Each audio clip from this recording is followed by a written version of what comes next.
When we're talking about the NFC North, I think a lot of people this year are overlooking the Vikings. And this is coming from somebody that basically assured on the show they're going to be a first round exit in 2022.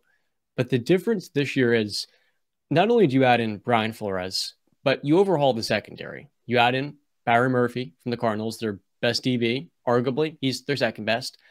You also get Lewis Cine and Andrew Booth, who as rookies hardly played for them. Two of their top picks from a year ago. And then offensively, you add in Jordan Addison, who's kind of custom made to be the perfect number two. I feel like him and Justin Jefferson could be one of the top 3 or 4 receiver duos in the NFL. After Tyreek in Miami, after Jamar Chase in Cincinnati, and really that's kind of where it ends. I think the Vikings could have something special here when you consider TJ Hawkinson for the full season. Kirk Cousins coming off one of his best playoff games. I know he had the bad play at the end, but Kirk Cousins is still a top 12 quarterback. He's great in the regular season. You've built up this offensive line. I think a lot of people are overlooking a Minnesota team that, while they're not going to win as many games this year, I'm expecting them to be a better team now with the second year with a new head coach than a year ago, where they're changing a lot, and their defense was an absolute disaster, man. Here's where I come from in terms of Detroit and Minnesota. All last year, obviously, I was bullish on Minnesota. I didn't buy the hype. They're a regular season team that has a quarterback that I don't believe in very much. I think he is a very good starting caliber quarterback, a Pro Bowl caliber, if you want to say. But I think his numbers look good. I think when you actually watch him and you see it, you go, there's a lot left to be desired from Kirk Cousins. You're calling him like the Julius Randle of the NFL? That's a pretty damn good comparison, John. I got to be honest with I like you. that. Give you your kudos, yeah. Which means I don't know why you should have him that high. He is not a top 12 quarterback. That's no disrespect. He's just not top 12. Kyler's not going to play this year. Kirk Cousins. All right, here. Come with me, John. Ready? Mahomes, 1. Rodgers, Burrow, Allen, Herbert, Lamar, T-Law, Jalen. Jalen's better? Yep, that's it. Would you take Stafford over him still? I would, but I wouldn't. Does that make any sense? A healthy Matthew Stafford, I'm taking over Kirk Cousins, but I mean, he's got a neck. We'll go hypothetically, he's healthy. Let's just say he's healthy. So yes, Matthew Stafford is a slight notch above Russell Wilson going into next year. You taking Russ? No. Russell Wilson was one of the 5 worst starting quarterbacks last year. Yeah, but he's with Sean Payton, and I think he's got a record saying that Sean Payton's 4 is a lot higher than that. And I think in this stage of Russell Wilson's career, as his athleticism starts to go, his ceiling is not that much higher than Kirk's ceiling, personally. All right. I mean, I'm taking Russell Wilson over Kirk Cousins, but all right. Deshaun Watson. No, because it's been 2.5 years. And Deshaun last year was also not the quarterback that we saw in Houston. He's learning a new system. So up until we see Deshaun Watson play at that level he was at 3 years ago in 2020, I'm not going to take him over Kirk Cousins. Okay, Dak Prescott, I think him and Kirk Cousins are like identical quarterbacks, personally. I think Dak's a little more athletic, but with the injuries, I don't know if he's really that much more athletic than Kirk. He is, but when we're ranking quarterbacks, I think he's the better pocket passer. Prescott, this is. But Cousins is much better taking care of the football, right? And that's one thing you value. It's one thing I value. He's not as turnover prone as Dak was this last year. And part of the reason why Dak was he was pressing a little bit coming off the injury. Yeah. And so considering the durability and that, I would actually lean Cousins right now. But they're in the same exact tier. All right. Derek Carr? I would take Kirk Cousins over him personally. I'm not a big Derek Carr guy, though. Like, the footwork's ugly. I think he was slightly overrated for his 2021, so I will go Cousins. Goff? That's a great one. I think much like him and Dak, they're in the same exact tier, and Goff was much better in the second half of last year. Didn't have a single interception post week 9. You know what? I think I would go Goff above Kirk Cousins. I just think there's more arm talent to him, and from an accuracy perspective, Cousins is more accurate. I don't know. Like, to me, him, Dak, and Kirk are all the same exact quarterback. They just play slightly different to me. Okay. I mean, so he's for you. You've explained it well. He's in your top 12 margin there, but Mm. yeah, there's a couple names there that we obviously disagree on. But yeah, for me, he's right outside. For me, he's the 14th best quarterback. Fair.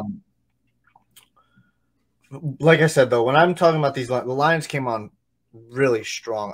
Their offense was obviously nothing to sneeze at. It was top 3, I think, in the entire league to end the season. I know it was number 1 for like the first 7 or 8 weeks last season. It was explosive. That's a lot to do with Amon-Ra. Amon-Ra. Yeah, sorry, I was about to say St. Brown. He absolutely balled out and proved himself and established himself as a stud in this league. Jameson Williams, like you said, he was able to come back late into the season. He made a dumbass decision betting on a facility, but he's going to come back after the 6 games, and I expect him to be back to what he was. They have no, they traded him. They got rid of him. They drafted a running back. I'm forgetting Gibbs from Alabama, right? Yeah. I'm okay with that move because they are a more complete team, and just adding a running back is going to be, pretty helpful. They've got a good O-line. Their defense is young. It's hungry. I love Dan Campbell. I trust Dan Campbell more than I do O'Connell. I just think that this is the Lions' year. I obviously think it's going to be a close. I think the Lions and the Vikings are the 2 top teams in this division, in my opinion. Quite clearly. Yeah, and I'm going to be that's interesting. You're a big Jordan Love guy. But I think that those 2 teams are going to be close. I think like 11 and oh god, the damn records again. 11-6 is it now? 11-6, 10-7 is kind of where these 2 teams are going to fall into. Right. And it's probably going to come down to one of their head-to-head matchups that's going to give them the series lead. But yeah, I just lean towards Detroit because I think that the Minnesota Vikings are on the decline, while the Detroit Lions are in the incline, if that's what you want to say. I agree. The Lions are trending upward, but to be honest with you, I don't think the Vikings are on the decline. They just don't have a future plan at quarterback. You look at that offensive line, Brian O'Neill and Christian Darrisaw, one of the best tackle combos in the league. Dalvin Cook's gains that age too, but running back is. They might trade him too. There's a lot of rumors that he might be out or cut him. I think I've heard. You have the best receiver in the NFL. You've got an awesome number 2 as a rookie. And you said before, whether you're talking about DeAndre or TJ, oh, right, they traded him.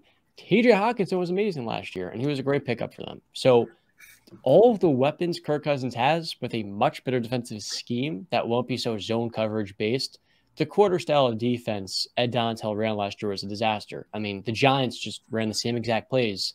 They didn't account for the run. And part of the reason last year we saw the NFL average more carries than ever before, more yards per carry, was because of all these stupid Fangio-style defenses that these defensive coordinators couldn't actually implement and establish. So a lot of the running games were opened up. And for the Vikings, people ran all over them like a train. And I think this year that's going to change for Brian Flores because you're getting an elite defensive mind with better personnel. I'm excited to see them play. I think they're going to be really overlooked, and they're still going to win this division to me because I think their defense will be better than the Lions. Offensively, I say Detroit slightly clears. But here's the thing.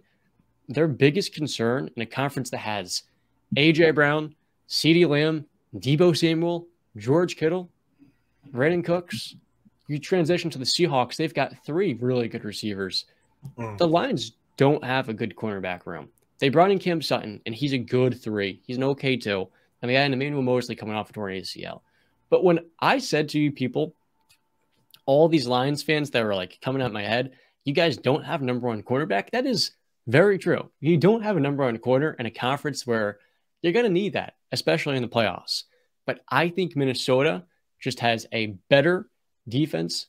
And I also think at the same time, their coach and Brian Flores will get more out of his players. And that to me is going to be the difference of the Vikings, man. Their biggest solution, their biggest problem last year is being solved in a great way. Yeah, I agree with the cornerback room. It's not, obviously the strongest in the NFL. It's probably bottom 10 or something like that. But I think their safeties are good. They signed Gardner Johnson from the Eagles. He's a big pickup. They drafted Brian Branch. You know, if you know anything about Alabama guys, they're usually ready to go. And versatile, very versatile. I think Brent Yeah. can play in the slot too. Yeah, that's why I kind of expect the Lions to probably run a lot of zone coverage since they don't have the guys in the cornerback room to match up man to man. But to me, it's more just who you lean towards, and I lean more towards the Lions going into next season. I like it. It's going to be a great season coming up. I'm pretty sure. I just want to make sure the Lions are facing. Listen, Lions are getting a nice, not home stage, but a nice national TV spot game. Game 1 of the NFL season, John, is the Detroit Lions going to Kansas City to take on the Chiefs, the reigning defending champions. That's going to be a firework matchup. That's going to be, offenses through the roof. If the Lions are able to steal that, whoo! And listen, they are capable. They had a down to the wire game last year, game 1 against the Eagles, if I'm not mistaken. Correct. And then the Vikings game 1 got the Buccaneers. I might, closer we get, John, I might, have to bet you on that game. I don't know if there's a more exciting part 2 than Jared Goff versus Patrick Mahomes.